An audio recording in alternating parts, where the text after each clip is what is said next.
Boiled হয়ে গেছে। এর মধ্যে দিয়ে দিচ্ছি 1 চামচ মতো লবণ, দিয়ে ধুয়ে রাখা চিকেনগুলো দিয়ে দিচ্ছি।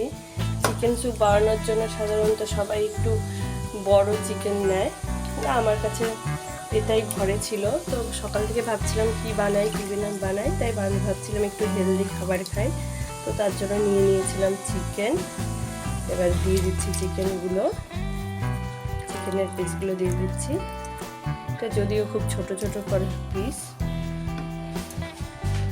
চিকেনের পিসগুলো বয়েল হয়ে যায়। গ্যাসের ফ্লেমটা এবারে আমি বাড়িয়ে দিচ্ছি।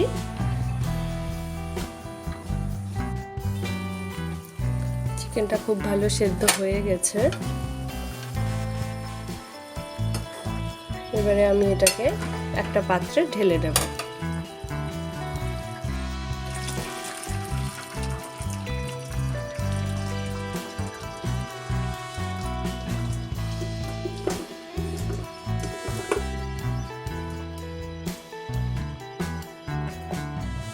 যেহেতু চিকেনের পিসগুলো খুব ছোট, তাই কোনো চামচের সাহায্য নিতে হয়নি আমার, হাত দিয়েই আমি এগুলোকে ছাড়িয়ে নিতে পারছি।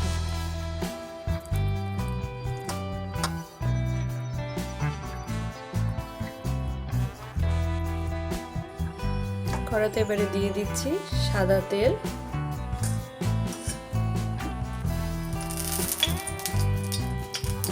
দেওয়ার পরে তার মধ্যে দিয়ে দিচ্ছি 4টে তেজপাতা,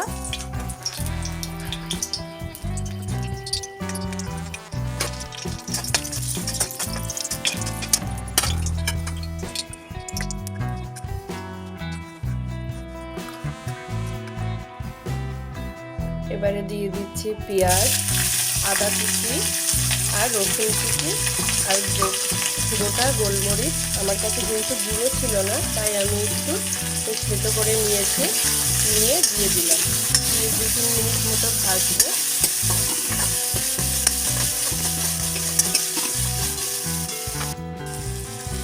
এবারে এর মধ্যে দিয়ে দেবো কিছু সবজি।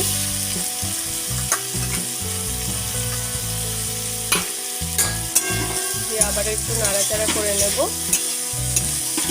2-3 মিনিট মতো নাড়াচাড়া হয়ে যাওয়ার পরে এবারে এর মধ্যে দিয়ে দিচ্ছি চিকেনের যে সেদ্ধ করার যে জলটা ছিল, সেই জলটা দিয়ে দিলাম।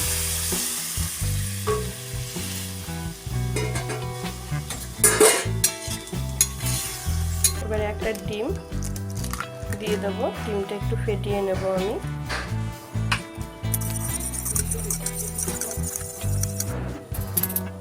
যেহেতু সবজিটা ফুটে উঠেছে, এবারে ফেটানো ডিমটা এর মধ্যে দিয়ে দিচ্ছি।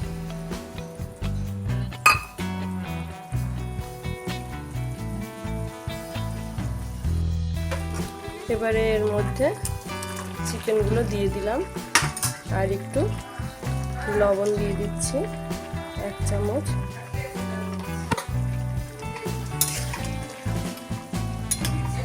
দশ মিনিট মতো ফুটিয়ে নামিয়ে নেব। রেডি আমাদের চিকেন স্যুপ।